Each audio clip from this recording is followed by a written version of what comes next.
Hello. बैठ जाइए हो।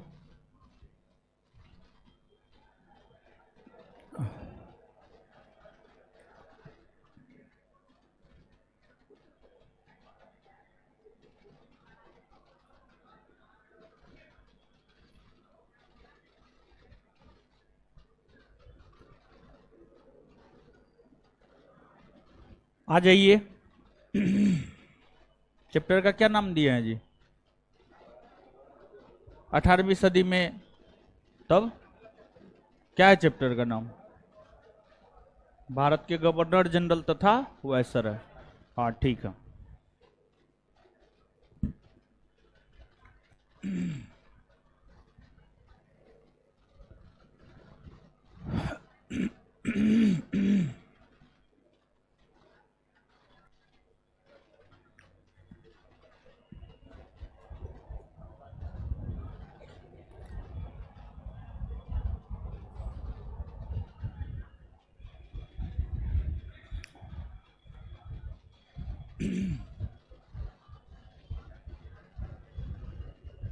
आ जाइए, अब देखते हैं। दो चैप्टर हम लोगों का पूरा खत्म हो चुका है। ऑब्जेक्टिव भी करवा दिए हैं।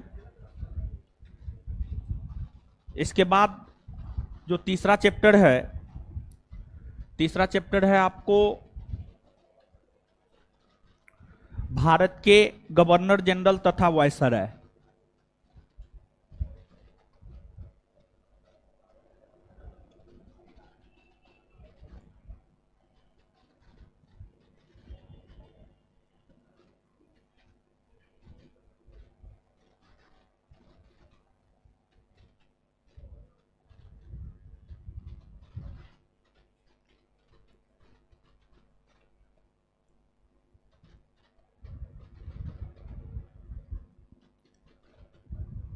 ये जो चैप्टर है आपको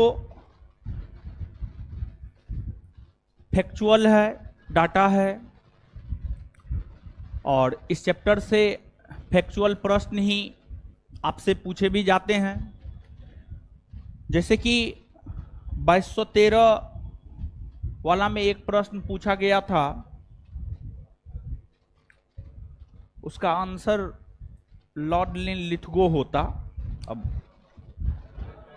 भारत छोड़ो आंदोलन के समय भारतीय वायसराय कौन थे, इसी टाइप का कुछ प्रश्न पूछा गया था, समझ गए? तो ये चैप्टर जो है फैक्चुअल थोड़ा ज्यादा है, तो देखते हैं। और इस चैप्टर के चीजों को आपको याद करना होगा। और अगली बात यह है कि आप इसको याद करेंगे भूल जाएंगे, फिर याद करेंगे फिर भूल जाएंगे। मतलब कुल मिलाकर के जो है बार बार जो है इसको देखते रहना पड़ेगा। अगर आप बार बार नहीं देखेंगे तो फिर हो सकता है कि आपको इस चैप्टर से प्रश्न नहीं बने, लेकिन अगर आप बार बार देखेंगे तो प्रश्न बनेगा। आसान प्रश्न रहता है। देखिए, आप सभी लोग इस बात से अवगत हैं कि आपको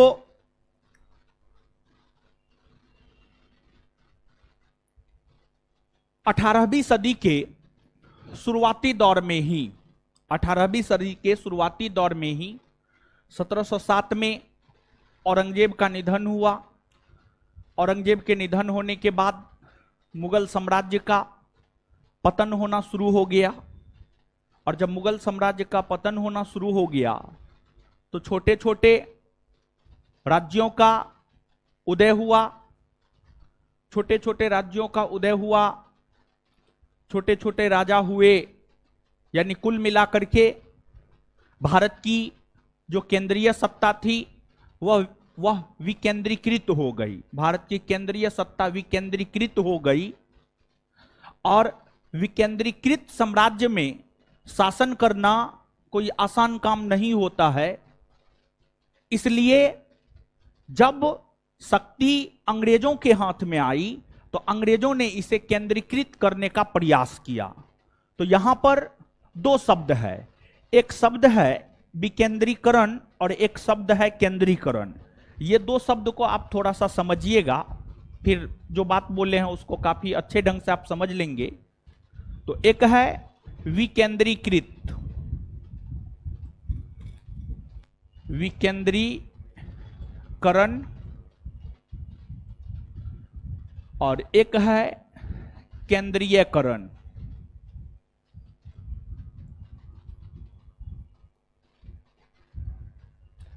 इस दो शब्द को आप समझिएगा, तब अभी जो लाइन हम आपको बोले हैं वो चीज आप समझ जाइएगा।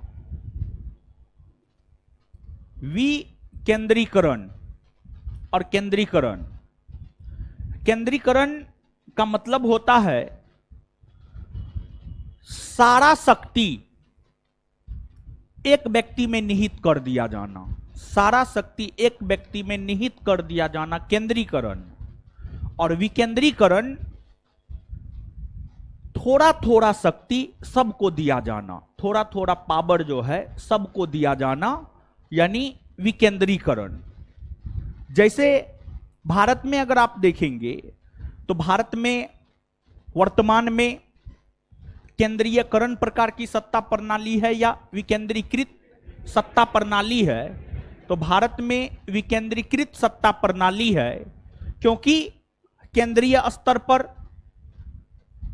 प्रधानमंत्री राष्ट्रपति जैसे लोग हैं, राज्य स्तर पर राज्यपाल मुख्यमंत्री जैसे लोग हैं, और स्थानीय स्तर पर जो है मुखिया सब है। पावर का डिस्ट्रीब्यूशन किया गया है। तो आपको हम ये बात बोले कि 18वीं सदी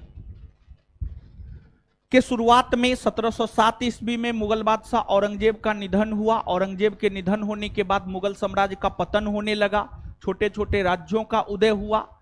छोटे छोटे राजाओं के पास शासन की बागडोर हुआ करती थी। और फिर 1757 के पलासी युद्ध और 1764 के बक्सर युद्ध, ये दो युद्ध अंग्रेज जीते, और ये दो युद्ध जीत करके ही अंग्रेजों ने भारत में ब्रिटिश साम्राज्य को स्थापित किया। भारत में ब्रिटिश साम्राज्य को स्थापित किया। और जब अंग्रेज भारत में ब्रिटिश साम्राज्य को स्थापित किया तो अंग्रेजों ने यह देखा कि भारत में छोटे छोटे राज्य हैं, छोटे छोटे राजा हैं। तो भारत में जो छोटे छोटे राज्य और छोटे छोटे राजा थे, अंग्रेजों को लगा कि इन सभी पर बारी बारी से शासन करना पॉसिबल नहीं हो पाएगा। तो अंग्रेजों ने केंद्रीयकरण करने का प्रयास किया, मतलब छोटे छोटे राजाओं को जीत करके, छोटे छोटे राज्य के राजाओं को जीत करके उन सभी को ब्रिटिश साम्राज्य में शामिल किया और सबको एक ब्रिटिश साम्राज्य का नाम दिया। मतलब सबको विखंडित नहीं रखा, बल्कि सबको आपस में जो है जोड़ने का काम अंग्रेजों ने किया। भारत को औपनिवेशिक काल में अंग्रेजों ने सबसे पहले भौगोलिक तौर पर जोड़ने का काम किया, और फिर वहां पर अंग्रेजों ने जो है आपको शासन प्रशासन किया। तो इसी क्रम में जब अंग्रेजों ने भारत में ब्रिटिश सत्ता की स्थापना की, तो भारत में शासन करने को लेकर अंग्रेजों ने एक प्रशासनिक पद लाया, जिसे बंगाल का गवर्नर कहा गया। वही बंगाल का गवर्नर बाद में बंगाल का गवर्नर जनरल, वही बंगाल का गवर्नर जनरल बाद में भारत का गवर्नर जनरल, और वही भारत का गवर्नर जनरल बाद में भारत का वायसराय, और वही भारत का वायसराय आजादी के बाद स्वतंत्र भारत का गवर्नर जनरल, और स्वतंत्र भारत के गवर्नर जनरल पद को ही समाप्त करके जो है भारत के राष्ट्रपति का पद लाया गया, भारत के राष्ट्रपति का पद लाया गया।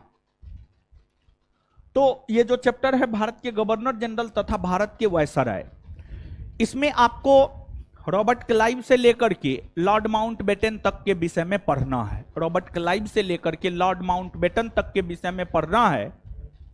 हर गवर्नर जनरल या वायसराय के समय कुछ ना कुछ घटनाएं घटित हुई है।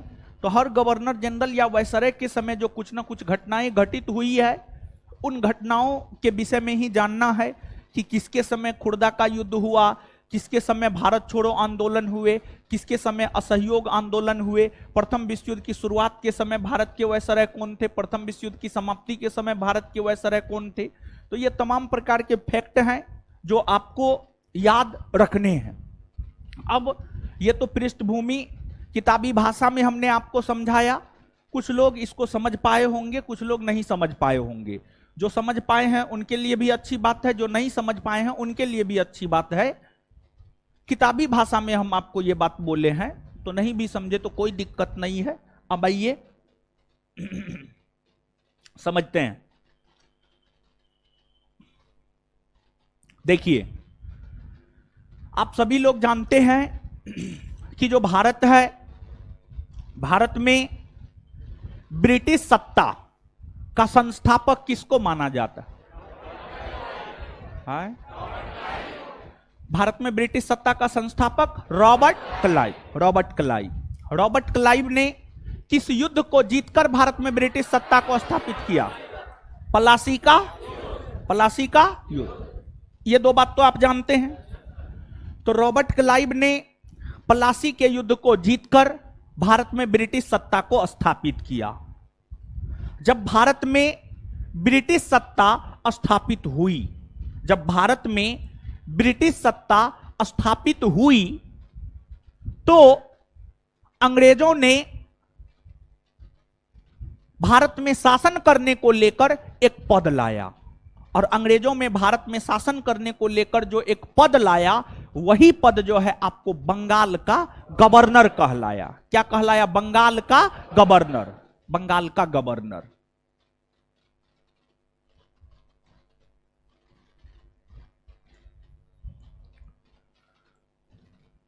बंगाल का गवर्नर कहलाया। कालांतर में जाकर बंगाल के गवर्नर के कार्य, शक्ति, गरिमा में इजाफा किया गया। बंगाल के गवर्नर के कार्य, शक्ति और गरिमा में इजाफा किया गया, और बंगाल के गवर्नर का पदनाम बदलकर बंगाल का गवर्नर जनरल किया गया।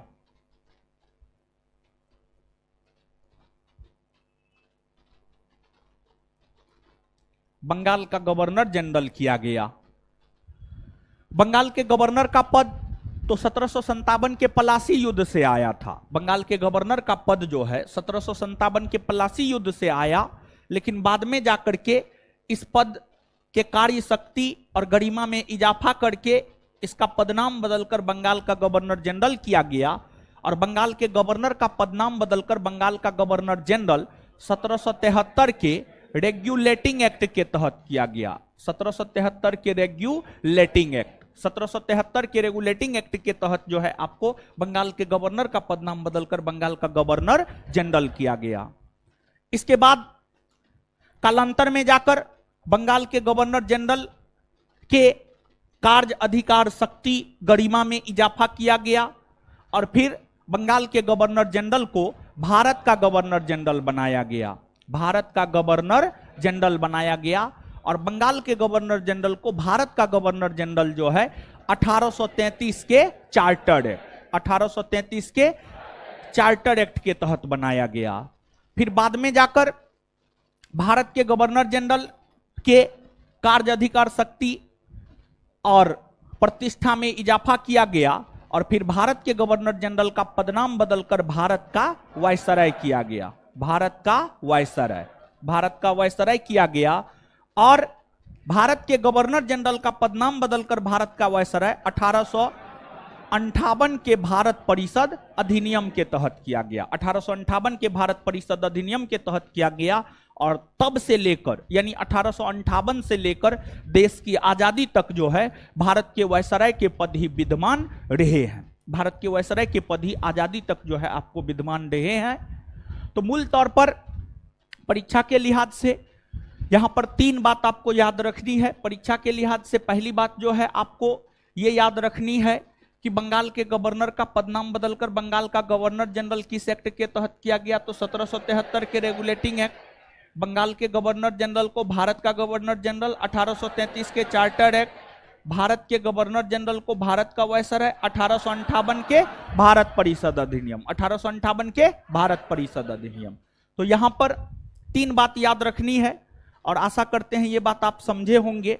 और इससे पहले जो है आपको पॉलिटी में भी जो है ये बात आपको बताया गया था, इन चीजों से जो है आपको अवगत करवाया गया था। वहां पर हम आपको बोले थे कि जो है नहीं बताएंगे यहां पर, लेकिन बताना पड़ रहा है क्योंकि कुछ नए बच्चे जो है बैच में आए हैं, इसलिए ये बात जो है हमको बताना पड़ रहा है। ये बात हो गई। अब देखिएगा कि आपके बिहार दरोगा परीक्षा में भी आप जो क्वेश्चन बैंक लिए हैं, क्वेश्चन बैंक में आप पहले भी क्वेश्चन देखे ही होंगे। तो आपके बिहार दरोगा परीक्षा में एक प्रश्न जो है आपसे पूछा गया है, और ये प्रश्न आपके बिहार दरोगा परीक्षा में एक बार नहीं 2 बार हमको लगता है पूछा गया है। और प्रश्न ये पूछा गया है कि बंगाल के प्रथम गवर्नर जनरल कौन बने हैं, बंगाल के प्रथम गवर्नर जनरल कौन बने हैं। ये प्रश्न आपके परीक्षा में एक बार नहीं बल्कि 2 बार पूछ दिया गया है। मतलब यहां पर जो है आपको बंगाल के प्रथम गवर्नर हो गए, बंगाल के प्रथम गवर्नर जनरल हो गए, भारत के प्रथम गवर्नर जनरल हो गए, भारत के प्रथम वायसराय हो गए। प्रथम के साथ साथ अंतिम भी समझिए, प्रथम के साथ साथ जो है अंतिम भी आपको याद रखना है कि बंगाल के प्रथम गवर्नर जनरल कौन हुए, बंगाल के अंतिम गवर्नर जनरल कौन हुए, फिर भारत के प्रथम गवर्नर जनरल कौन हुए, भारत के अंतिम गवर्नर जनरल कौन हुए, भारत के प्रथम वायसराय कौन हुए, भारत के अंतिम वायसराय कौन हुए। और ये प्रश्न भी भारत के अंतिम वायसराय कौन हुए, ये प्रश्न भी आपके बिहार दरोगा परीक्षा में पूछा गया है। समझ गए? आप क्वेश्चन बैंक देखिएगा तो आपको मिल जाएगा ये सब प्रश्न। तो भारत के प्रथम और अंतिम गवर्नर, गवर्नर जनरल, वायसराय जो है आपसे आपके परीक्षा में पूछा जाता है। तो यहां पर जो है एक लाइन में इसको हम लोग देख लेते हैं। देखिए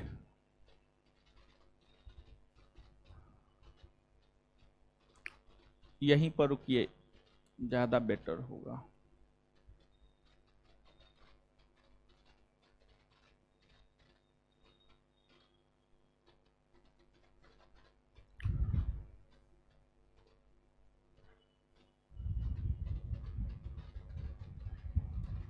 देखिए यहां पर हम आपको प्रथम लिख देते हैं और इधर जो है आपको अंतिम, इधर अंतिम।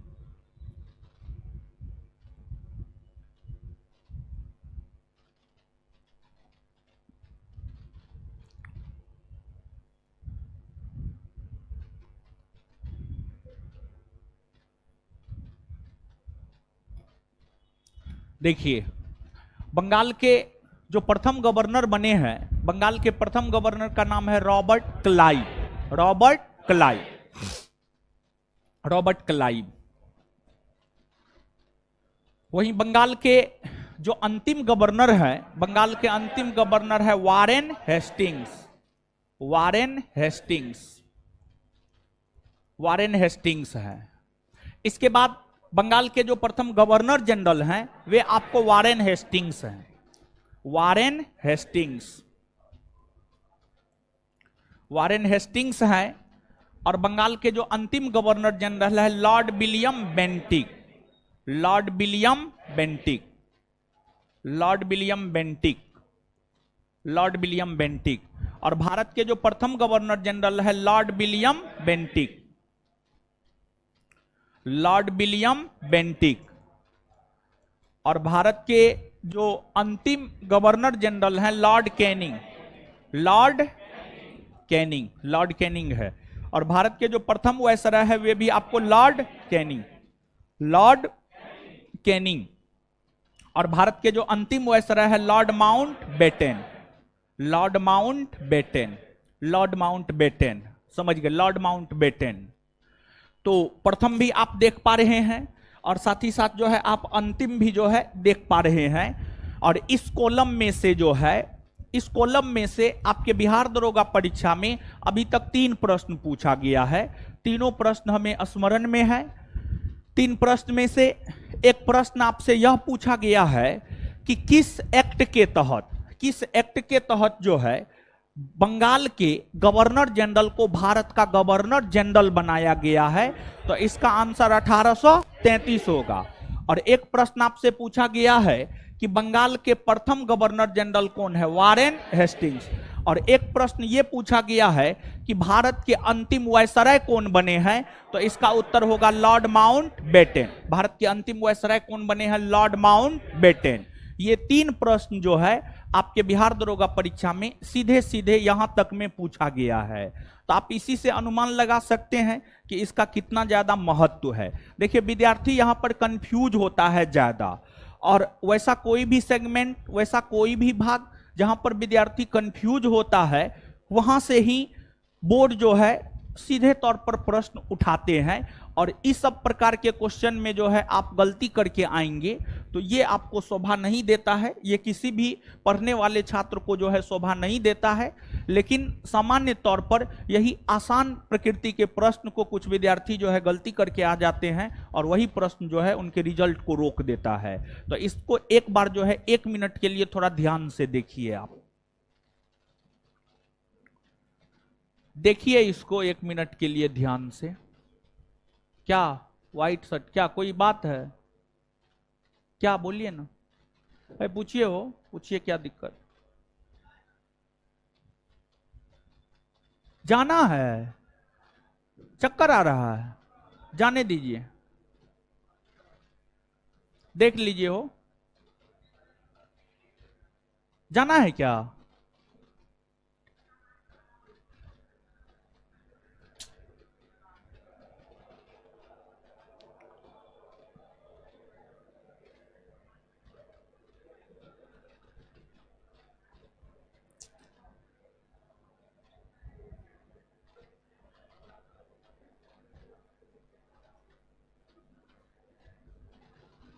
देखिए आप लोग, देखिए इसको,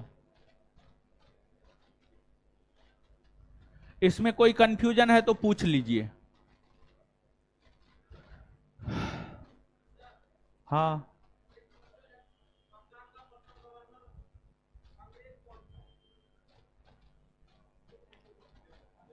देखिए, नहीं बताए हैं, बताए हैं ना, तो जो बताए वो याद रखिए ना, वो तो ऑब्जेक्टिव का क्वेश्चन है। हाँ तो जहां पे जो बताए वो याद रखिए ना।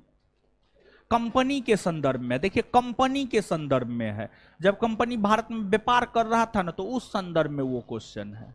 यहां पर दूसरा चीज है, ठीक है, यहां पर यानी वो प्रश्न है कंपनी जब भारत में व्यापार करना प्रारंभ किया उस संदर्भ में, और यहां पर जो प्रश्न है जब कंपनी भारत में शासन करना शुरू किया उस संदर्भ में ये बात हमने आपको बताया। तो दोनों में अंतर है, ठीक है।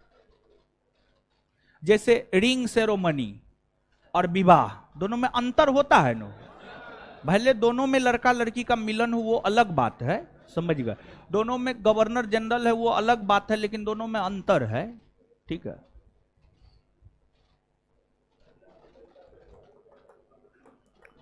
देख लिए, अच्छा भूलिएगा नहीं नहीं, इसको प्रश्न पूछा जाता है ना।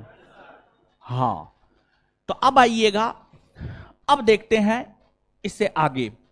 तो इससे आगे हम लोग देखेंगे तो रॉबर्ट क्लाइव से ही देखना प्रारंभ करेंगे, समझिए, रॉबर्ट क्लाइव से देखना प्रारंभ करेंगे। तो रॉबर्ट क्लाइव से देखना प्रारंभ करते हैं, लेकिन 1 मिनट में इसको हम लोग याद भी कर लेते हैं, ज्यादा बेटर रहेगा। बताइएगा, बंगाल के गवर्नर का पदनाम बदलकर गवर्नर जनरल किस एक्ट के तहत?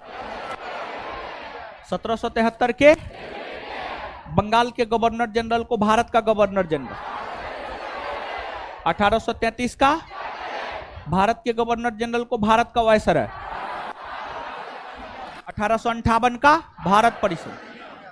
बंगाल के प्रथम गवर्नर जनरल, अंतिम गवर्नर जनरल, बंगाल के प्रथम गवर्नर जनरल, अंतिम गवर्नर जनरल, बंगाल के प्रथम गवर्नर जनरल, प्रथम गवर्नर जनरल, अंतिम, अंतिम, बंगाल के प्रथम गवर्नर जनरल, अंतिम, भारत के प्रथम गवर्नर जनरल, अंतिम गवर्नर, भारत के प्रथम गवर्नर जनरल, अंतिम, भारत के प्रथम वायसराय, प्रथम वायसराय, अंतिम वायसराय, अंतिम वायसराय। और देखिए ध्यान दीजिएगा, जो यूरोप के लोग थे ना, जो ब्रिटिश भारत में आए थे, वो सामान्य तौर पर ईसाई धर्म को मानते थे, ईसाई धर्म को मानते थे। तो रॉबर्ट क्लाइव से लेकर के लॉर्ड माउंटबेटन तक रॉबर्ट क्लाइव से लेकर के लॉर्ड माउंटबेटन तक ये सभी के सभी जो है आपको ईसाई थे। लेकिन एक आपको लॉर्ड रीडिंग था, लॉर्ड रीडिंग जिसका शासनकाल है 1921 से 1926। लॉर्ड रीडिंग जिसका शासनकाल है 1921 से 1926। लॉर्ड रीडिंग की नीतियों के कारण ही चोरी चोरा कांड हुआ। चोरी चोरा कांड आप ऐसा मत समझिएगा कि चोरी चोरा कांड जो है अपने आप हो गया, नहीं, चोरी चोरा कांड अपने आप नहीं हुआ, बल्कि लॉर्ड रीडिंग की नीतियों के कारण चोरी चोरा कांड हुआ।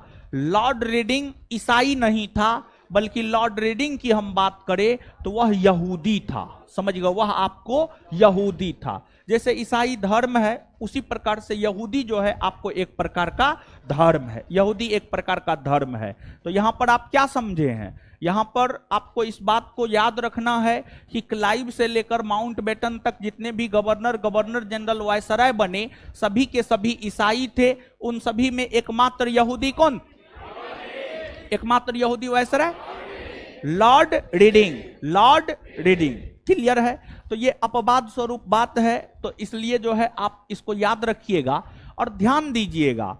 देखिए ये जो गवर्नर जनरल वायसराय बने, इन्होंने भारत में शासन करने को लेकर नीतियां बनाई। भारत में शासन करने को लेकर जो है इन्होंने नीतियां बनाई।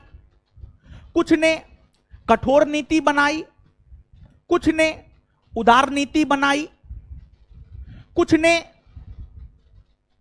जो है भारत के जनता के लिए काम किया और कुछ ने भारत के जनता का शोषण किया, कुछ ने भारत के जनता का शोषण किया। तो अब जो भारतीय जनता को ध्यान में रखते हुए अपनी नीतियां बनाई, कुछ जो भारतीय जनता का शोषण किया, जो भारतीय जनता का शोषण किया वो अलोकप्रिय हो गया, और जो भारतीय जनता को ध्यान में रखते हुए अपनी नीतियां बनाई वो लोकप्रिय हुए। तो क्लाइव से लेकर के माउंटबेटन तक में, क्लाइव से लेकर के माउंटबेटन तक में जो सबसे लोकप्रिय भारतीय वायसराय रहे हैं उसका नाम है लॉर्ड रिपन। सबसे लोकप्रिय भारतीय वायसराय लॉर्ड रिपन रहे हैं। वहीं सबसे अलोकप्रिय भारतीय वायसराय लॉर्ड कर्जन रहे हैं, लॉर्ड कर्जन रहे हैं। तो ये भी दो बात जो है आपको याद रखना है, समझ गए। तो यहां पर तीन बात हमने आपको बताया है। एकमात्र यहूदी वायसराय लॉर्ड रीडिंग, सबसे लोकप्रिय वायसराय लॉर्ड रिपन, और सबसे अलोकप्रिय लॉर्ड कर्जन, सबसे अलोकप्रिय लॉर्ड कर्जन। तो इतना बात जो है आपको याद रखनी है। अब हम लोग आते हैं यहां पर जो है एक बात और जान लीजिए कि सामान्य तौर पर तो इस पद पर अंग्रेज ही बैठे थे, लेकिन एक भारतीय भी इस पद पर बैठे थे जो कि अंतिम और प्रथम भारतीय माने जाते हैं, चक्रवर्ती राज गोपालाचारी प्रथम एवं अंतिम भारतीय हैं जो इस पद पर बैठे हैं। तो स्वतंत्र भारत के प्रथम एवं अंतिम गवर्नर जनरल स्वतंत्र भारत के प्रथम एवं अंतिम भारतीय गवर्नर जनरल चक्रवर्ती राज गोपालाचारी। क्लियर है। तो अब आ जाइए, तो सबसे पहले तो बंगाल के गवर्नर का पद रहा है। सबसे पहले जो है बंगाल के गवर्नर का पद, तो ये सब बात याद हुआ हो। भारत का एकमात्र यहूदी वायसराय लॉर्ड, सबसे लोकप्रिय, सबसे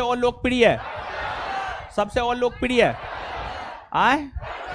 लॉर्ड कर्जन। इसके बाद आगे बताइएगा, स्वतंत्र भारत का प्रथम एवं अंतिम भारतीय गवर्नर जनरल चक्रवर्ती राज गोपालाचारी।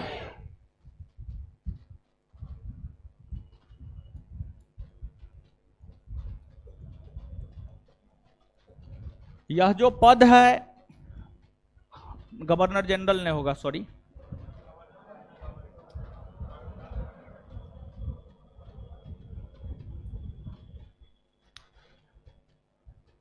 गवर्नर होगा। यह पद जो है 1757 से लेकर के 1772, ठीक है, 1757 से लेकर 1772 तक रहा है। नोट का है देख रहे हैं, यहां देखिए ना, मारेंगे मुंह तोड़ देंगे। यहां देखिए, बंगाल का governor Robert Clive. Robert Clive का कार्यकाल है 1757 से 1760, और पुनः 1765 से 1767, ठीक है। इसके बाद रॉबर्ट क्लाइव के बाद दूसरा अस्थायी तौर पर हॉलबेल बना था, लेकिन हॉलबेल का कोई महत्व है नहीं। हॉलबेल के बाद जो है आपको वेंसीटाड बना था, वेंसीटाड बना था। वेंसीटाड का शासनकाल है 1760 से 1764 या 65 मान सकते हैं, कोई दिक्कत नहीं है। फिर 1765 में तो क्लाइव ही बन गए हैं, जो कि 1767 तक रहे थे। इसके बाद जो है आपको बरेलास्ट 1767 से 1769। बरेलास्ट के बाद आगे बने हैं कर्टियर। कौन बने हैं? कर्टियर बने हैं 1769 से 1772। और कर्टियर के बाद आगे बने हैं, उसका नाम है वारेन हेस्टिंग्स। वारेन हेस्टिंग्स 1772 से 1785। तो खैर वारेन हेस्टिंग्स के समय यह पद समाप्त हो गया था, तो गवर्नर जनरल का पद आया था। तो आगे गवर्नर जनरल में भी वारेन हेस्टिंग्स को देखेंगे, गवर्नर में भी आप देख रहे हैं। तो इसका पूरा शासनकाल जो हम लिख दिए हैं, और अगर गवर्नर के तौर पर इसके शासनकाल को लिखे तो 1772 से 1773 हो जाएगा। 1772 से 1773 हो जाएगा। नोट में 1772 से 1782 कर दिया है, 1772 से 1782 कर दिया है, जबकि यहां पर होना चाहिए था 1772 से 1785 सीधा कर लीजिए, समझ गए। 1772 से 1785 कर लीजिएगा, 1772 से 1785।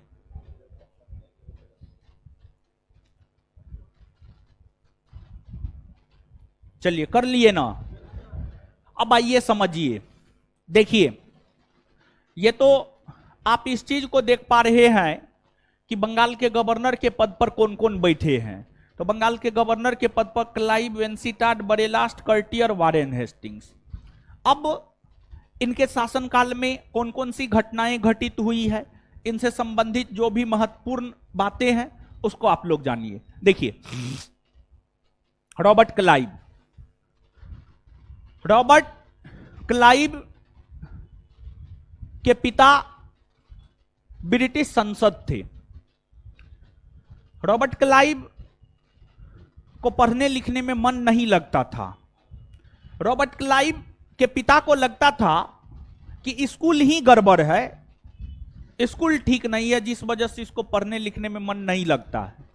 तो एक स्कूल से दूसरे स्कूल में, दूसरे से तीसरे में, तीसरे से चौथे में, चौथे से पांचवें में, इस प्रकार से अलग अलग विद्यालय में रॉबर्ट क्लाइव को दाखिला दिलाया गया। लेकिन इसके बावजूद रॉबर्ट क्लाइव की पढ़ने में रुचि नहीं बन पाई, और उनके पिताजी चाहते थे कि ना पढ़े ही, क्योंकि शिक्षित लोग कहीं भी कुछ भी करके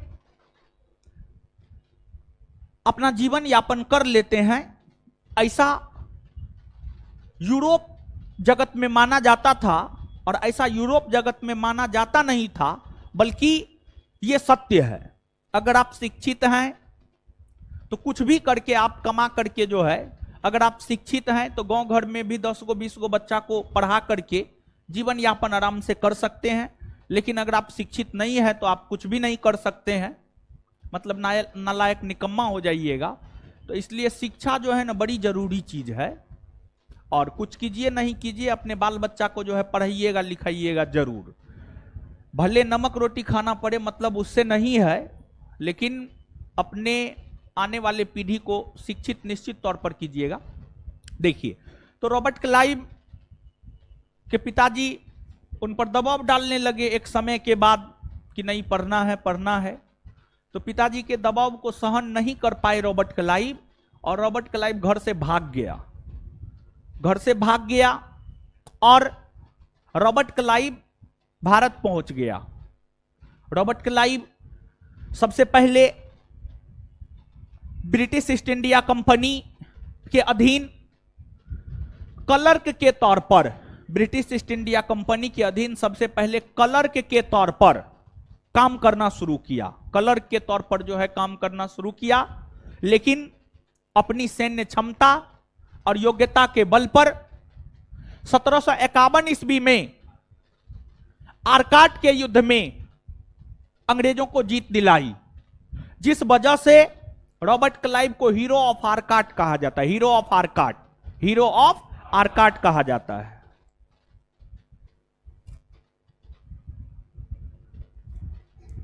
केरल की राजधानी, 18वीं सदी में जो केरल में स्वतंत्र राज्य की स्थापना हुई थी, उस केरल की राजधानी।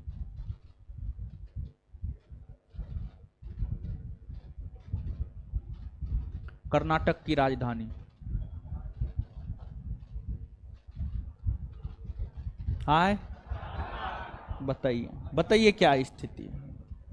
कहेगा रिजल्ट नहीं होता। रिजल्ट कैसे होगा? हाय, कैसे होगा रिजल्ट? पिछले क्लास में ये सब क्वेश्चन नहीं था जी, क्वेश्चन डिस्कस नहीं किए हैं। कर्नाटक की राजधानी अर्काट, केरल की राजधानी ट्रावनकोर। ट्रावनकोर, बैठ जाइए। चलिए, तो रॉबर्ट क्लाइव जो है भारत आए, क्लर्क के पद पर आसीन हुए। आर्काट के युद्ध में 1751 में अंग्रेजों को जीत दिलाई, जिससे उनकी सैन्य क्षमता निकलकर सामने आई। सैन्य क्षमता निकलकर सामने आई कि नहीं, इसमें सैन्य क्षमता है। और फिर ब्रिटिश ईस्ट इंडिया कंपनी ने रॉबर्ट क्लाइव में अपना भरोसा जताया। और ब्रिटिश ईस्ट इंडिया कंपनी जब रॉबर्ट क्लाइव में अपना भरोसा जताया, तो रॉबर्ट क्लाइव उस भरोसा को टूटने नहीं दिया। जैसे आपके गार्जियन आप पर भरोसा जता करके जो है आपको पटना भेजे हैं, लेकिन यहां पर हम एकदम कह सकते हैं 80% छात्र अपने गार्जियन के भरोसा को तोड़ देंगे।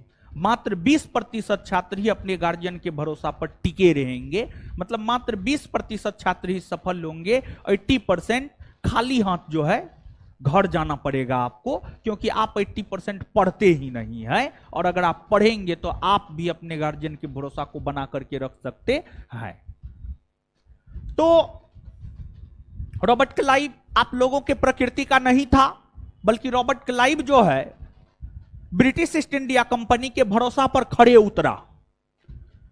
रॉबर्ट क्लाइव की सैन्य क्षमता, योग्यता और दूरदर्शिता के बल पर ही रॉबर्ट क्लाइव ने बंगाल के नवाब सिराजुद्दौला के खिलाफ षड्यंत्र रचा, और षड्यंत्र के माध्यम से 1757 के पलासी युद्ध में क्या हुआ, जाइए, 1757 के पलासी युद्ध में 1757 के पलासी युद्ध में रॉबर्ट क्लाइव के सैन्य क्षमता और योग्यता और दूरदर्शिता के बल पर ही ब्रिटिश ईस्ट इंडिया कंपनी की जीत हुई। ब्रिटिश ईस्ट इंडिया कंपनी की जीत हुई।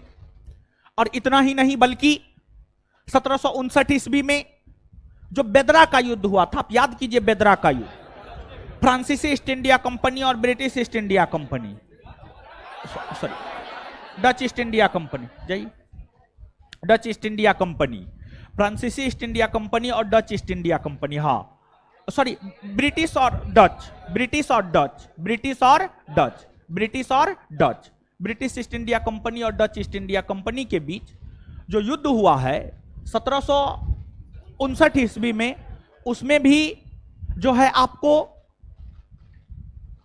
रॉबर्ट क्लाइव के सैन्य क्षमता, योग्यता और दूरदर्शिता के कारण ही अंग्रेजों को जीत हासिल हुई थी। मतलब हर युद्ध में कहीं ना कहीं अंग्रेजों को जीत दिलाने में रॉबर्ट क्लाइव अपना महत्वपूर्ण भूमिका अदा कर रहे थे। रॉबर्ट क्लाइव जो है अपना महत्वपूर्ण भूमिका अदा कर रहे थे, जिस वजह से उन्हें कई प्रकार की उपाधियां भी प्रदान की गई थी। ब्रिटेन के प्रधानमंत्री विलियम पिट ने उन्हें स्वर्ग से उत्पन्न सेना नायक की संज्ञा दी। मुगल बादशाह आलमगीर द्वितीय ने उन्हें उमरा की उपाधि प्रदान की। उमरा की उपाधि प्रदान की।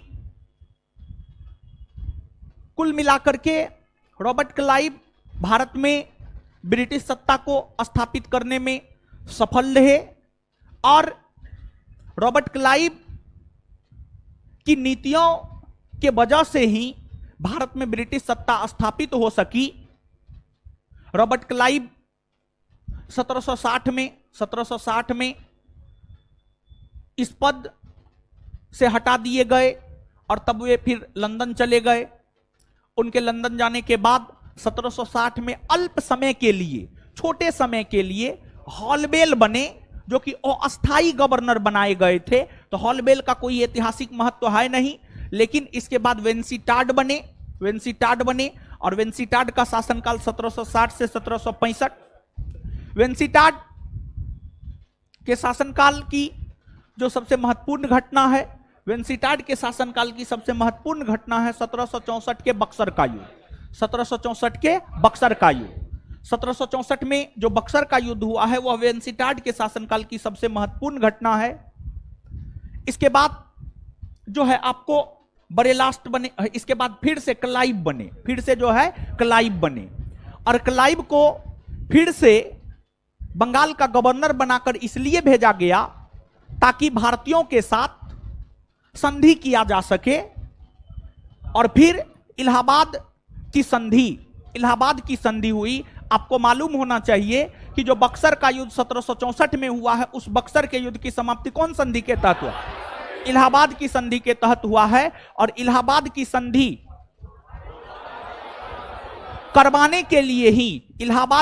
करवाने के लिए ही रॉबर्ट क्लाइव को दोबारा बंगाल का गवर्नर बना करके लाया गया।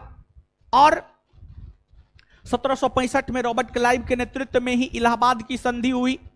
और इस इलाहाबाद की संधि के तहत ही ब्रिटिश ईस्ट इंडिया कंपनी को बिहार, बंगाल और उड़ीसा के क्षेत्र में दीवानी अधिकार प्राप्त हुआ। रॉबर्ट क्लाइव ने बंगाल के क्षेत्र में द्वैत शासन का सूत्रपात किया। बंगाल के क्षेत्र में द्वैत शासन को रॉबर्ट क्लाइव ने लागू किया। जो द्वैत शासन 1765 से लेकर के 1772 ईस्वी तक जो है आपको लागू रहा। और इस द्वैत शासन के माध्यम से अंग्रेजों ने बंगाल को पूरी तरह लूटने का काम किया। जो बंगाल अलीवर्दी खां के शासनकाल में, अलीवर्दी खां के शासनकाल को आप याद कीजिए, अलीवर्दी खां का शासनकाल है 1740 से 1756। 1740 से 1756 के दौरान जिस बंगाल को भारत का स्वर्ग कहा जा रहा था, वह बंगाल 1770 ईस्वी आते आते कंगाल हो गया। 1770 ईस्वी आते आते कंगाल हो गया। बंगाल के कंगालीपन का कारण क्या था? तो बंगाल के कंगालीपन का कारण ब्रिटिश था, अंग्रेज था, द्वैत शासन था, जो कि बंगाल के कंगालीपन का कारण बना। और फिर जब क्लाइव बंगाल में द्वैत शासन लागू किए, 1765 के इलाहाबाद की संधि के तहत ब्रिटिश ईस्ट इंडिया कंपनी को बिहार, बंगाल, उड़ीसा के क्षेत्र में दीवानी अधिकार प्रदान करवा दिया। तत्पश्चात क्लाइव फिर से आपको वापस इंग्लैंड लौट गए और कालांतर में जाकर के 1774 ईस्वी में जो है उन्हें आत्महत्या करना पड़ा। 1774 ईस्वी में जो है उन्हें आत्महत्या करना पड़ा। उन्होंने आत्महत्या कर लिया। इसके बाद 1767 के बाद बड़े लास्ट बने 1767 से 1769। बड़े लास्ट के शासनकाल की जो सबसे महत्वपूर्ण घटना है वह है आपको प्रथम आंग्ल मैसूर युद्ध। प्रथम आंग्ल मैसूर युद्ध आप मैसूर के विषय में पढ़ चुके हैं। 4 आंग्ल मैसूर युद्ध हुआ है, 4 आंग्ल मैसूर युद्ध हुआ है, ठीक है। खड़ा हुई चश्मा वाली। प्रथम आंग्ल मैसूर युद्ध कब से कब तक? 67 से 69। द्वितीय है 1780 से 84। तृतीय 90 से 92। चतुर्थ 1799। बैठ जाइए। तो जो प्रथम आंग्ल मैसूर युद्ध है, प्रथम आंग्ल मैसूर युद्ध बड़े लास्ट के समय हुआ और प्रथम आंग्ल मैसूर युद्ध का परिणाम आपको मालूम है। प्रथम आंग्ल मैसूर युद्ध में हैदर अली ने अंग्रेजों को पराजित किया। हाँ, इसके बाद कर्टियर है 1769 से 1772। कर्टियर के शासनकाल की सबसे महत्वपूर्ण घटना है बंगाल में अकाल का पड़ना। आधुनिक काल में बंगाल में सबसे भयंकर अकाल 1770 ईस्वी में पड़ा था। आधुनिक काल में बंगाल में सर्वप्रथम अकाल 1770 ईस्वी में पड़ा था। 1770 ईस्वी में पड़ा था और हजारों की संख्या में नहीं बल्कि लाखों की संख्या में लोग मारे गए थे। हजार नहीं बल्कि इस अकाल में जो है लाखों की संख्या में लोग मारे गए थे। बहुत बड़ा अकाल था ये अपने आप में। कर्टियर के बाद जो बंगाल के अगले गवर्नर बने हैं वे वारेन हेस्टिंग्स हैं। वारेन हेस्टिंग्स की हम लोग बात करें तो वारेन हेस्टिंग्स का शासनकाल 1772 से 1785। वारेन हेस्टिंग्स के समय ही 1773 का रेगुलेटिंग एक्ट आया। 1773 के रेगुलेटिंग एक्ट के तहत बंगाल के गवर्नर का पदनाम बदलकर गवर्नर जनरल कर दिया गया और इस प्रकार वारेन हेस्टिंग्स बंगाल के अंतिम गवर्नर तथा प्रथम गवर्नर जनरल हुए। प्रथम गवर्नर जनरल हुए। तो आगे जो है अब हम लोग वारेन हेस्टिंग्स को देखेंगे एज ए गवर्नर जनरल के तौर पर। वारेन हेस्टिंग्स को जो है एज ए गवर्नर जनरल के तौर पर हम लोग देखेंगे। लेकिन एक बार जो है जितना बात बताए हैं एक बार याद कर लेते हैं तब आगे आएंगे, ठीक है। हीरो ऑफ आर्काट किसे कहा जाए? Hero of Arcot Robert Clive. Plassey के युद्ध में किसकी नीतियों के कारण अंग्रेजों को जीत मिली? अब बेदरा के युद्ध में स्वर्ग से उत्पन्न सेना नायक, भारत में ब्रिटिश साम्राज्य का संस्थापक, मुगल बादशाह आलमगीर द्वितीय ने इन्हें कौन सी उपाधि पर, कौन सी उपाधि? बंगाल में द्वैत शासन लागू किसने किया? बंगाल में द्वैत शासन लागू किसने? ब्रिटिश ईस्ट इंडिया कंपनी को बिहार, बंगाल, उड़ीसा के क्षेत्र में दीवानी अधिकार किसने दिला? किसने दिलाया? बक्सर के युद्ध के समय बंगाल के गवर्नर कौन थे? बक्सर के युद्ध के समय, बक्सर के युद्ध के समय, चलिए प्रथम आंग्ल मैसूर युद्ध के समय, प्रथम आंग्ल मैसूर युद्ध के समय। आधुनिक काल में बंगाल में प्रथम अकाल कब आया? 1770 में जब बंगाल में अकाल पड़ा था तो उस समय बंगाल के गवर्नर कौन? बंगाल के गवर्नर कौन आए? चलिए इसके बाद जो है बंगाल के अंतिम गवर्नर कौन है? और 1773 का रेगुलेटिंग एक्ट किसके समय पारित? वारेन। देखिए हुआ क्या था जानते हैं, सुनिएगा। हुआ ये कि जो है आपको ब्रिटिश ईस्ट इंडिया कंपनी, आप सभी लोग जानते हैं कि जो ब्रिटिश ईस्ट इंडिया कंपनी है यह एक व्यापारिक कंपनी थी, हां या ना? हाँ, यह एक व्यापारिक कंपनी थी। तो जब ये एक व्यापारिक कंपनी थी तो ये भारत क्यों आई होगी? व्यापार। तो यह कंपनी भारत में तो व्यापार कर ही रहा था। अब व्यापार करने के साथ साथ जो है यह कंपनी भारत के राजनीति में हस्तक्षेप कर दिया। यह कंपनी भारत के राजनीति में हस्तक्षेप कर दिया और यह कंपनी जब भारत की राजनीति में हस्तक्षेप कर दिया तो भारत की राजनीति में हस्तक्षेप करने के बाद कंपनी के शीर्ष पर बैठे अधिकारियों को काफी ज्यादा लाभ प्राप्त हुआ, काफी ज्यादा धन संपत्ति की प्राप्ति हुई। क्लाइव जो कि एक साधारण व्यक्ति था, और वो जब भारत से गया था वापस, अकुत संपत्ति लेकर के गया था, बहुत अधिक संपत्ति लेकर के गया था। कलाई भी नहीं बल्कि कंपनी से जुड़े जितने भी कंपनी से जुड़े जितने भी लोग थे, सभी के आर्थिक संपत्ति में काफी इजाफा हुआ। ब्रिटेन से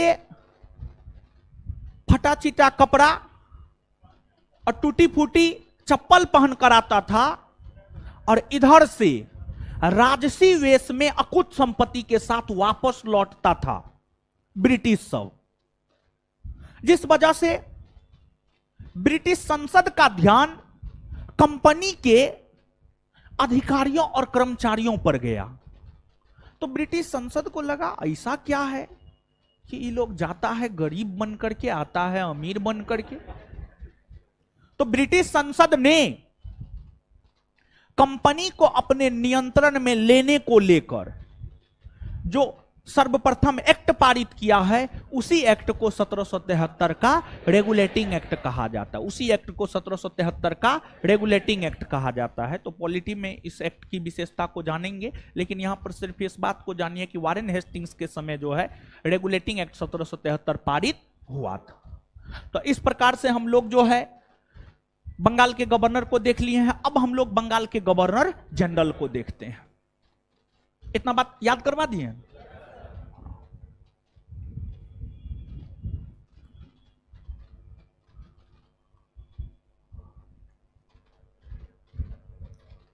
बंगाल के गवर्नर जनरल,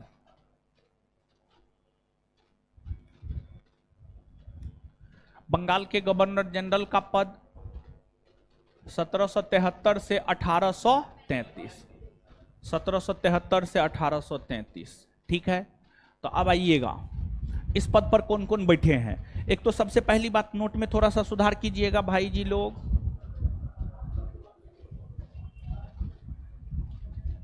बंगाल के गवर्नर में लॉर्ड क्लाइव के बाद बलसर्ट है, इसको बड़े लास्ट कर लीजिएगा।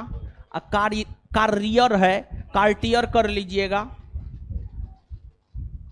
बड़े लास्ट कर लीजिएगा। बलसर्ट के जगह क्या बोल रहे हैं आप समझ रहे हैं? बलसर्ट के जगह बड़े लास्ट कर लीजिएगा, कार्रियर के जगह कार्टियर कर लीजिएगा, कार्टियर कर लीजिएगा।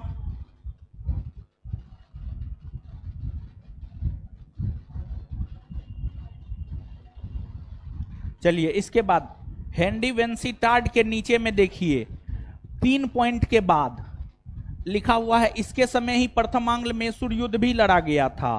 तो यहां पर जो है आप हेडिंग मार लीजिए बड़े लास्ट, बड़े लास्ट।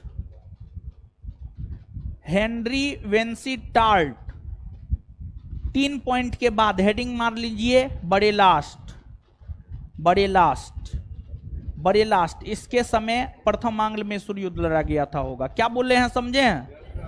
आए सही किए, बाद बाकी सब सही है, सही कर लिए, कोई दिक्कत नहीं ना है। चलिए अब सुनिए, आइएगा यहां पे बंगाल के गवर्नर जनरल, इस पद पर जो है कई सारे लोग बैठे हैं, जिसमें पहला है वारेन हेस्टिंग्स, वारेन हेस्टिंग्स। दूसरा है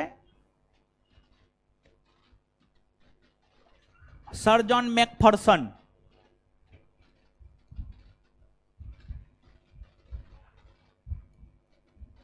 sir John Macpherson.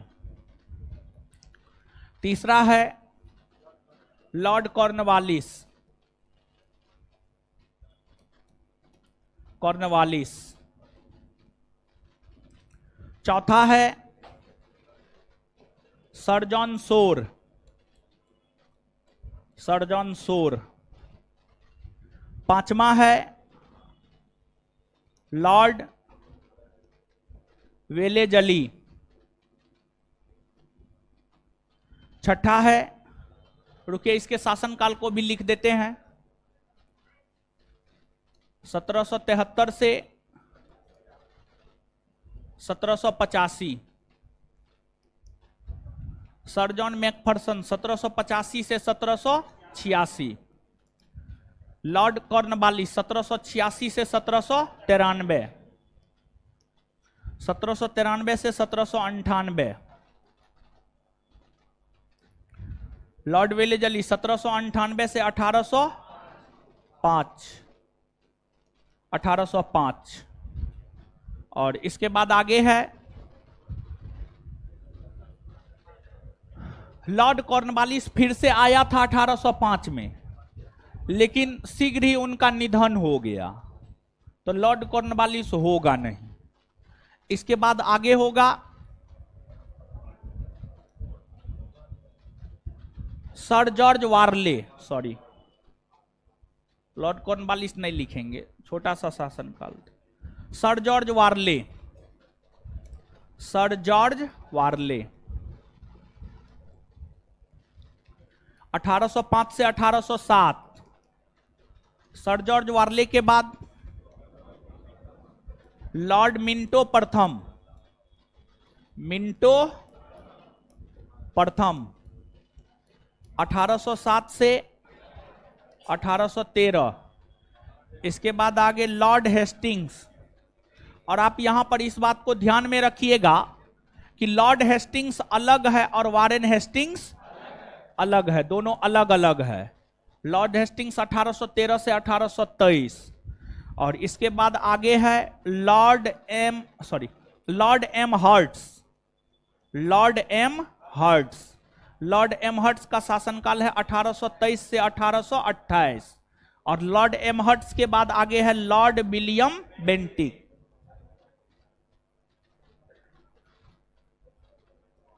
Lord William Bentinck, और लॉर्ड विलियम बेंटिक का शासनकाल है 1828 से 1833, है तो 35, लेकिन जो है इस रूप में बंगाल के गवर्नर जनरल के तौर पर 1833 तक में ही है।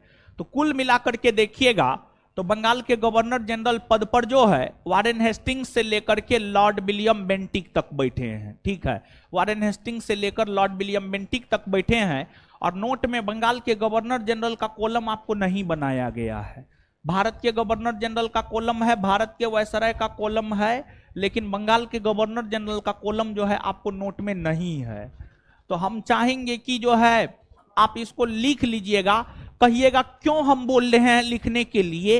इसलिए हम आपको लिखने के लिए बोल रहे हैं क्योंकि गवर्नर जनरल से जो प्रश्न पूछा जाता है सीधे तौर पर वह इस रूप में पूछा जाता है कि कौन सी घटना किसके समय हुआ है। जब आपको शासनकाल याद रहेगा, जैसे कि यहां पर एग्जाम्पल के तौर पर एक बात आप समझिएगा, आप लोग जानते हैं ये बात कि जो आपको द्वितीय आंग्ल मैसूर युद्ध है, द्वितीय आंग्ल मैसूर युद्ध 1780 से 1784, फिर प्रथम आंग्ल मराठा युद्ध 1775 से 1782। तो 1775 से 1782 में प्रथम आंग्ल मराठा युद्ध, द्वितीय आंग्ल मैसूर युद्ध 1780 से 84। अगर आपसे पूछ दिया जाए यहां पर कि इन युद्धों के समय बंगाल के गवर्नर जनरल कौन थे, तो आप आराम से बता दीजिएगा वारेन हेस्टिंग्स, क्योंकि आप यहां पर उसके शासनकाल को देख रहे हैं, युद्ध देख रहे हैं। तो इसलिए जो है ये कॉलम आपको याद रखना जरूरी है। तो आप जो है हम चाहेंगे कि आप इस कॉलम को जो है निश्चित तौर पर बना ले, ताकि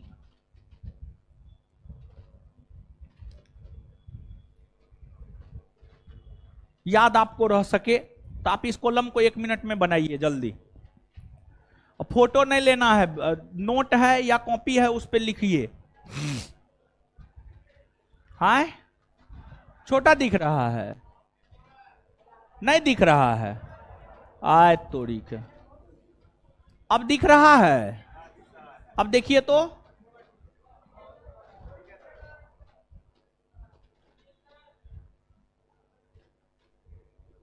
अब दिख रहा है, देखिए अब।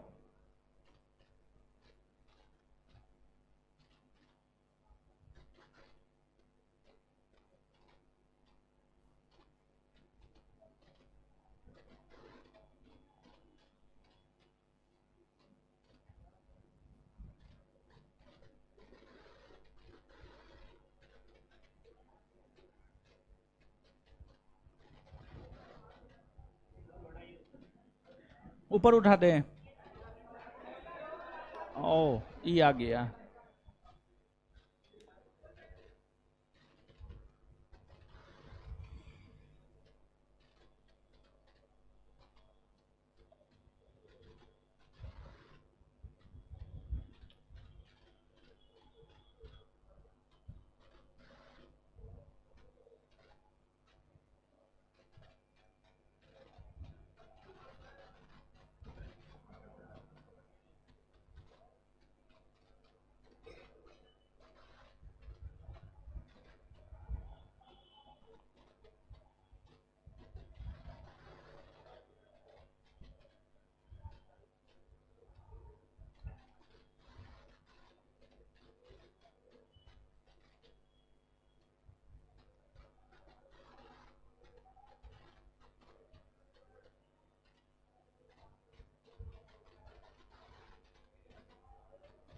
कर लिए।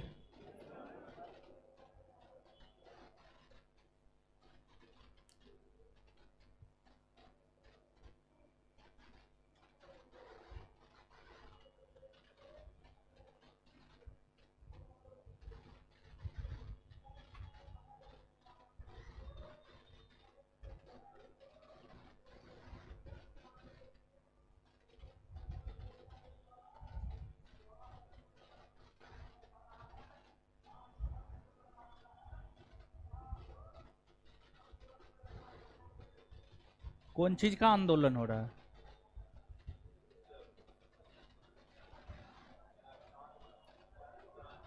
कौन चीज का?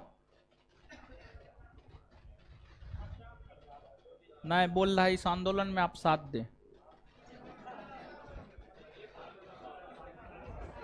किसान आंदोलन, किसान आंदोलन है, बट उसको लेके कौन आंदोलन करेगा? वो कौन बढ़िया आदमी है?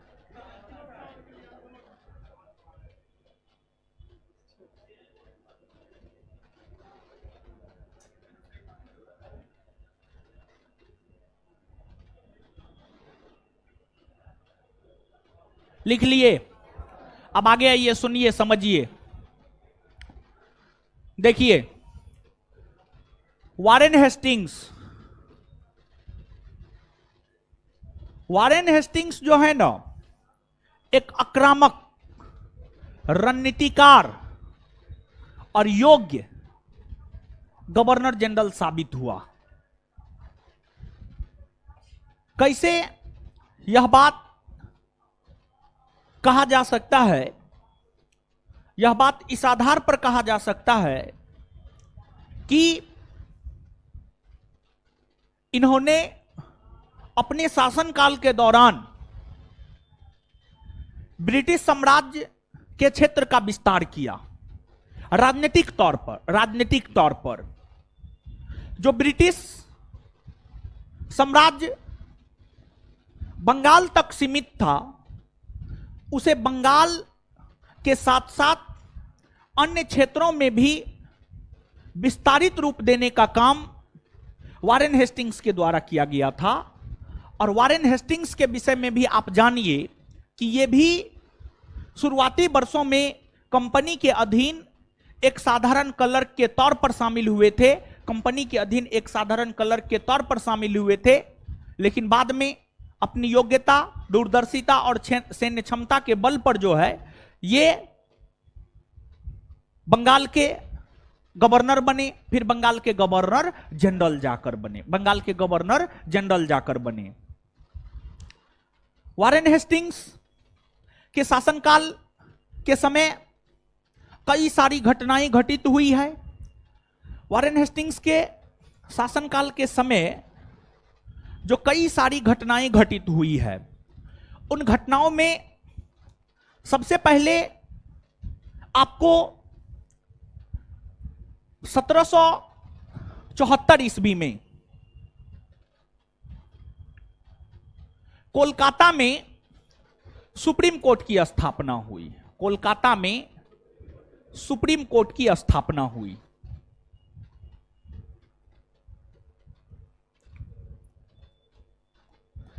यानी देखिए, ध्यान दीजिएगा, अंग्रेज भारत में जब अपनी राजनीतिक प्रभुसत्ता स्थापित किया, तो अब भारत की प्रशासनिक व्यवस्था को धीरे धीरे अंग्रेज यूरोपीय प्रशासनिक व्यवस्था के जैसा बनाना चाहता था। और आपको जानकर आश्चर्य होगा कि भारतीय प्रशासनिक व्यवस्था का यूरोपीयकरण करने में अंग्रेजों को बहुत ज्यादा समय नहीं लगा। भारतीय प्रशासनिक व्यवस्था का थोड़ा बहुत यूरोपीयकरण वारेन हेस्टिंग्स ने किया। और वारेन हेस्टिंग्स के बाद सर जॉन मैकफर्सन, वो तो अस्थायी गवर्नर जनरल थे, वो तो कुछ किए नहीं, उन्होंने तो हस्तक्षेप की नीति अपनाई। उसके बाद कॉर्नवालिस जब आया तो कॉर्नवालिस ने भारतीय प्रशासनिक व्यवस्था का पूर्णतः यूरोपीयकरण कर दिया।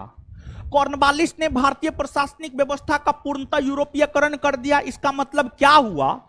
इसका मतलब यह हुआ कि कॉर्नवालिस पूर्णतः भारत में यूरोपीय ढंग से शासन प्रशासन करना प्रारंभ कर दिया था। कॉर्नवालिस पूर्णतः भारत में यूरोपीय ढंग से शासन प्रशासन करना शुरू कर दिया था।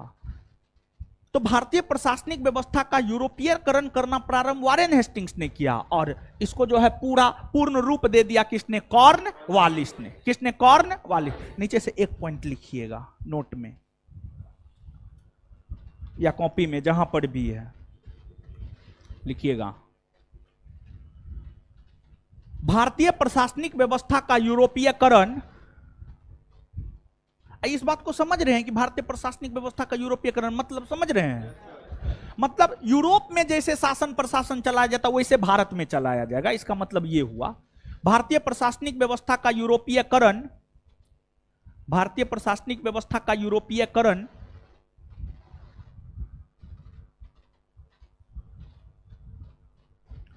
भारतीय प्रशासनिक व्यवस्था का यूरोपीयकरण लॉर्ड कॉर्नवालिस ने किया।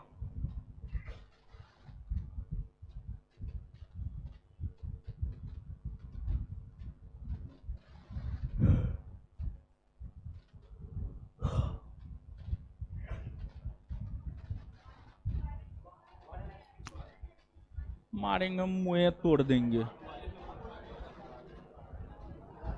कान खराब हो गया आप लोग का। नींव वारेन हेस्टिंग्स ने रखा, अब पूर्ण रूप कॉर्नवालिस ने दिया। तो यहां पर नींव के संदर्भ में नहीं पूछा जाता है, पूर्ण रूप के संदर्भ में पूछा जाता। जो लिखा है लिखिए, नौटंकी मत कीजिए। भारतीय प्रशासनिक व्यवस्था का यूरोपीयकरण कॉर्नवालिस ने किया। तो देखिए, ध्यान दीजिएगा, भारतीय प्रशासनिक व्यवस्था का यूरोपीयकरण करने के उद्देश्य से वारेन हेस्टिंग्स ने 1774 में कोलकाता में प्रथम सुप्रीम कोर्ट की स्थापना की। कोलकाता में प्रथम सुप्रीम कोर्ट की स्थापना की। अब इस प्रश्न में जो है विद्यार्थी बड़ी फंसता है, भारत में सुप्रीम कोर्ट की स्थापना सर्वप्रथम कब हुई है? तो भारत में सुप्रीम कोर्ट की स्थापना सर्वप्रथम 1774 में हुई है, और 1774 में सुप्रीम कोर्ट की स्थापना कोलकाता में हुई है। कहां हुई है? कोलकाता में। कहां हुई है? कोलकाता में हुई है। और इसकी स्थापना 1773 के रेगुलेटिंग एक्ट के तहत हुआ था। 1773 के तो 1773 के रेगुलेटिंग एक्ट के तहत कोलकाता में सुप्रीम कोर्ट की स्थापना 1774 में हुई, और इसके प्रथम मुख्य न्यायाधीश जो है सर एलिजाह इम्पे। फिर इनके शासनकाल के दौरान ही 1775 से 1782 के दौरान प्रथम आंग्ल मराठा युद्ध हुआ। प्रथम आंग्ल मराठा युद्ध हुआ। फिर इनके शासनकाल के दौरान ही 1780 से 1784 के दौरान जो है आपको द्वितीय आंग्ल मैसूर युद्ध हुए। द्वितीय आंग्ल मैसूर युद्ध हुए। और फिर इन्हीं के शासनकाल के दौरान जो है पोर्टोनोवा के युद्ध में 1781 में हैदर अली की हार हुई थी, और इन्हीं के शासनकाल के दौरान द्वितीय आंग्ल मैसूर युद्ध के दौरान 1782 ईस्वी में हैदर अली मारा गया था। और वारेन हेस्टिंग्स की अगर हम लोग बात करें तो वारेन हेस्टिंग्स के शासनकाल के दौरान ही 1784 ईस्वी में विलियम जोन्स ने एशियाटिक सोसाइटी ऑफ बंगाल का गठन किया। विलियम जॉन्स ने एशियाटिक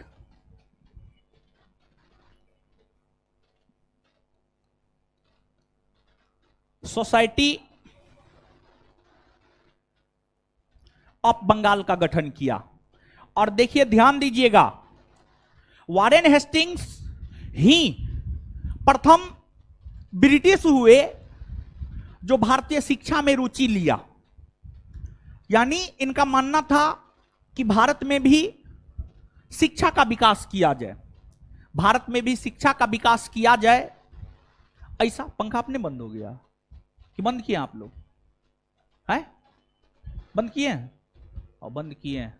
चलिए, तो भारतीय, हाँ क्या बोल रहे थे, हाँ वारेन हेस्टिंग्स जो है, हे देखिए क्या कर रहे हैं आप, हे भगवान, तभी से आप फोटोवे ले रहे हैं, बड़ा अजीब हाल है, समझे। मोबाइल जो है ना, मोबाइल लाना बंद कीजिए क्लासरूम में भाई। हाँ सुनिए, भारतीय शिक्षा की ओर सर्वप्रथम ध्यान आकृष्ट करने वाला गवर्नर जनरल वारेन हेस्टिंग्स था। इन्होंने, और क्यों भारतीय शिक्षा की ओर ये क्यों ध्यान आकृष्ट करवा रहे थे? देखिए, भारत को समझना है तो भारत के धर्म ग्रंथ को पढ़ना होगा। अब भारत के धर्म ग्रंथ को पढ़ना होगा तो भारत का धर्म ग्रंथ संस्कृत में लिखा गया था और ब्रिटिशों को संस्कृत की जानकारी थी नहीं, तो अब संस्कृत को ब्रिटिश पढ़कर समझ नहीं सकता था। तो जो भारतीय धर्म ग्रंथ संस्कृत भाषा में लिखे हुए थे, उन भारतीय धर्म ग्रंथों का अंग्रेजी में अनुवाद हो सके, ताकि भारतीय धर्म ग्रंथ को पढ़कर भारत की धार्मिक व्यवस्था के विषय में जाना जा सके। और सबसे बड़ा नशा धर्म का नशा होता है, समझ गए, धर्म का नशा होता है, उससे बड़ा कोई नशा होता ही नहीं है। तो अंग्रेज धार्मिक तौर पर, देखिए, हिंदू मुसलमान के बीच धार्मिक तौर पर भेदभाव किया, हिंदू मुसलमान के बीच एक गहरा खाई पैदा कर दिया, जिस वजह से भारत का विभाजन हो गया, समझ गए।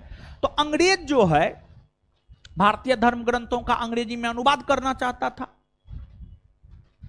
ताकि भारत की धार्मिक व्यवस्था को समझा जा सके, भारत को जाना जा सके। तो वारेन हेस्टिंग्स के समय में ही, और वारेन हेस्टिंग्स ध्यान दीजिएगा, शुरुआती दौर से ही अंग्रेज जो है ना, देखिए, मुट्ठी भर अंग्रेज लगभग पूरे विश्व पर कब्जा कर लिया था। ब्रिटेन एक छोटा सा देश, मुट्ठी भर अंग्रेज, मुट्ठी भर लोग, लेकिन पूरे विश्व पर कब्जा कर लिया था। कौन चीज के बदौलत? अपने दिमाग के बदौलत, समझिए, अपने दिमाग के बदौलत जो है मुट्ठी भर अंग्रेज पूरे विश्व पर कब्जा कर लिया था। तो वारेन हेस्टिंग्स ने 1781 ईस्वी में कलकत्ता में प्रथम मदरसा की स्थापना की। वारेन हेस्टिंग्स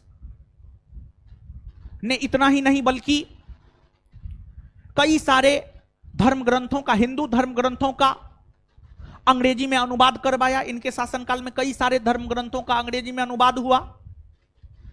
और फिर एक बात को लेकर बड़ी विवाद है, और जिस बात को लेकर बड़ी विवाद है वह यह है कि बनारस में संस्कृत कॉलेज की स्थापना कब हुई है। कुछ बुक बनारस में संस्कृत कॉलेज की स्थापना को लेकर कहता है कि बनारस में संस्कृत कॉलेज की स्थापना 1782 में हुआ है, 1782 में हुआ है, जो कि गलत है। वहीं पर अगर आप विकिपीडिया पर जाइएगा तो विकिपीडिया इस बात का विवरण देता है कि बनारस में संस्कृत कॉलेज की स्थापना जोनाथन डंकन के नेतृत्व में 1791 ईस्वी में हुआ था, 1791 ईस्वी में हुआ था। और आपके नोट में मेरे ख्याल से 1782 दिया हुआ है। तो हम चाहेंगे कि 1782 को काट करके 1791 कर लीजिएगा। और यहां पर एक बात हम आपको और बता दें कि लुसेंट भी 1782 ही देता है, लुसेंट भी 1782 ही देता है, और भी कुछ बुक 1782 ही देता है। लेकिन विकिपीडिया को खोल के देखिएगा तो 1791 होगा। तो विकिपीडिया का ऑथेंटिसिटी लुसेंट की तुलना में थोड़ा ज्यादा है, तो इसलिए जो है 1782 को काट करके 1791 कर लीजिएगा। कहां पर है आप देखिए, उसको काटे 1791 किए, कर लिए ना।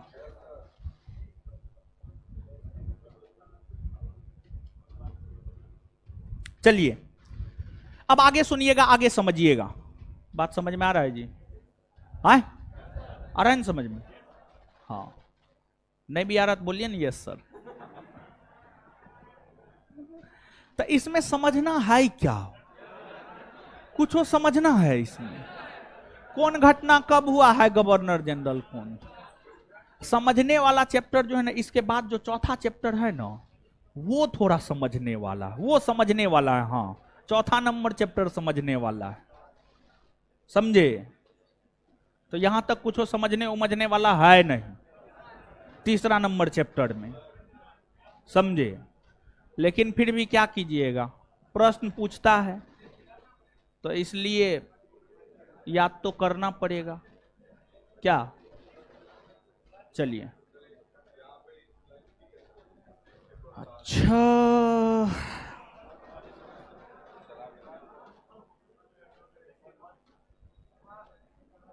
हाँ ठीक है, ठीक है। हाँ सही किए थे ये वाला, सही किए थे ना।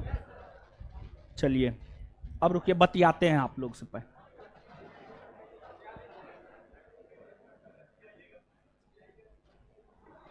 तब क्या हाल चाल, बढ़िया है? पढ़ लिख रहे हैं ना? पढ़िए लिखिए मन से, ठीक है? चलिए अच्छा एक बात बताइए, हाँ कोई दिक्कत ना है, कोई दिक्कत ना है। पढ़िए भूलिए फिर पढ़िए फिर भूलिए, ठीक है? अरे सीधा सा सोचिए ना, एक बार खाते हैं तो पूरा दिन रह जाते हैं नहीं, तब तो कहिएगा हम रातों में खाएंगे, हम शामों में खाएंगे। आए? तो जब खाना आप एक बार खा करके पूरा दिन नहीं रह सकते हैं, तो आप चाहते हैं एक बार पढ़ के परीक्षा पास कर ले। पॉसिबल है? नहीं है पॉसिबल, बहुत बार पढ़ना होगा। अब एक बार नहाते हैं पूरा साल रह जाते हैं नहीं, तो बार बार रिवीजन करते रहिए चीजों का, तभी याद रह पाएगा, नहीं तो याद रहने का कोई चांस नहीं है। चलिए अच्छा एक बात बताइए कि जो है आपको होमवर्क अब आज से देना, पिछला सप्ताह तो होली के बाद का सप्ताह था, तो हम सोचे लाइन पर आने में आपको एक सप्ताह लग जाएगा, तो इसलिए होमवर्क सब नहीं दिए थे पिछला सप्ताह। अब आज से होमवर्क देंगे, आज से होमवर्क देंगे। हाँ चलिए, घटना चक्र में आपके बैच में घटना चक्र में क्या क्या होमवर्क दे दिए? पॉलिटी हो गया है, ज्योग्राफी हो गया है, बच क्या रहा? इतिहास, इतिहास का, इतिहास हो गया। घटना चक्र से इतिहास का होमवर्क नहीं दिए, नहीं ना दिए हैं। चलिए इतिहास का घटना चक्र है अभी है, हाँ नहीं भी है तो कोई दिक्कत नहीं है। इतिहास में होमवर्क सुनिए आज का,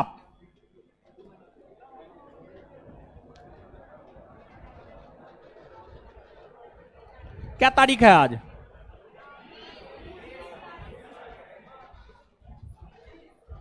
है 20 मार्च।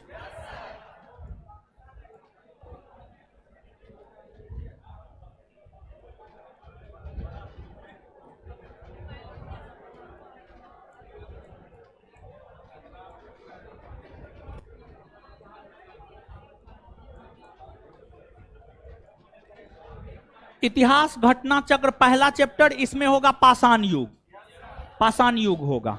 और हमको लगता है इसमें 40-45 क्वेश्चन है बस, 40-45 क्वेश्चन है बस, ठीक है। पाषाण युग पहला होमवर्क आपका ये है, ठीक है, इसको करके आना है। दूसरा होमवर्क, संस्थान का क्वेश्चन बैंक लिए, हाँ,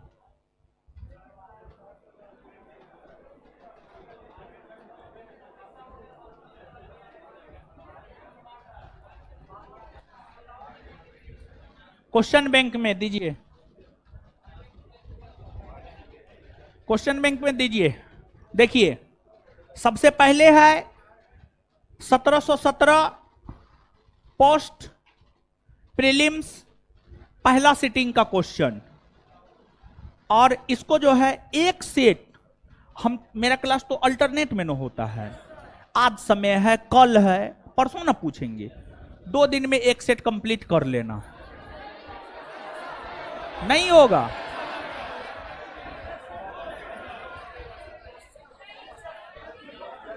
नहीं होगा,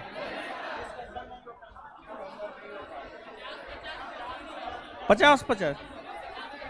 अच्छा सुनिए, 50 गो पूरा हो जाएगा, हाथ खड़ा कीजिए, कितने लोग हैं पूरा हो जाएगा डिस्कशन के साथ? हाँ, कितने लोग हैं? 50 क्वेश्चन, सिर्फ 50 क्वेश्चन। अच्छा चलिए ठीक है, तो डिस्कशन के साथ, लेकिन डिस्कशन के साथ, लेकिन ऐसे में तो बहुत टाइम लग जाएगा, नहीं हो पाएगा, नहीं हो पाएगा। हाँ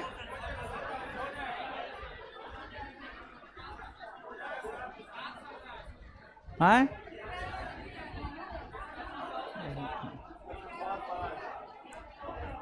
अच्छा सुनिए, शुरू कर रहे हैं अभी 50 ही दे रहे हैं, धीरे धीरे जब आप करने लगिएगा तब 100 कर देंगे, ठीक है। तो क्वेश्चन बैंक में पहला सेट, परीक्षा तिथि 11/3/2018, पहला सेट क्वेश्चन नंबर 1 से लेकर क्वेश्चन नंबर 50 तक डिस्कशन के साथ। पहला क्वेश्चन है सत्रिया किस राज्य की शास्त्रीय नृत्य, यादें तो है आप लोग। 50वां क्वेश्चन है लूसी दुनिया का सबसे बड़ा ज्वालामुखी विस्फोट किस द्वीप में हुआ।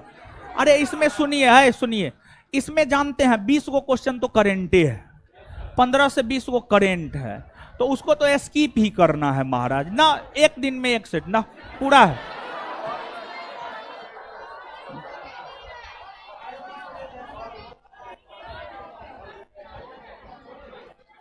क्वेश्चन बैंक 1717 पहला पारी पूरा,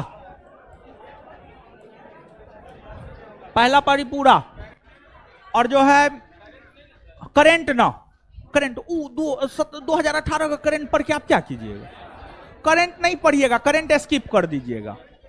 इतना होमवर्क है बस, इतना इतना आप नहीं करके आइए। हाँ इतना नहीं होगा, नहीं होगा तो पढ़ना छोड़ दीजिए, घर पे जाकर के याद कीजिए इसको, अब बैठे रहिए अभी, ठीक है। सुनिए अब दीजिए, चलिए, और सब ठीक है ना? चलिए ऑनलाइन, ऑनलाइन जो है काट दीजिए। ऑनलाइन वाले आप ही नहीं समझिएगा कि कुछ करेंगे, ये लोग को पीटेंगे, अब आप पीटेंगे, आपका है अपना टाइम वेस्ट कीजिएगा, आप जाइए अपना पढ़िए लिखिए, ठीक है। आज के लिए इतना ही, इससे आगे अगले क्लास में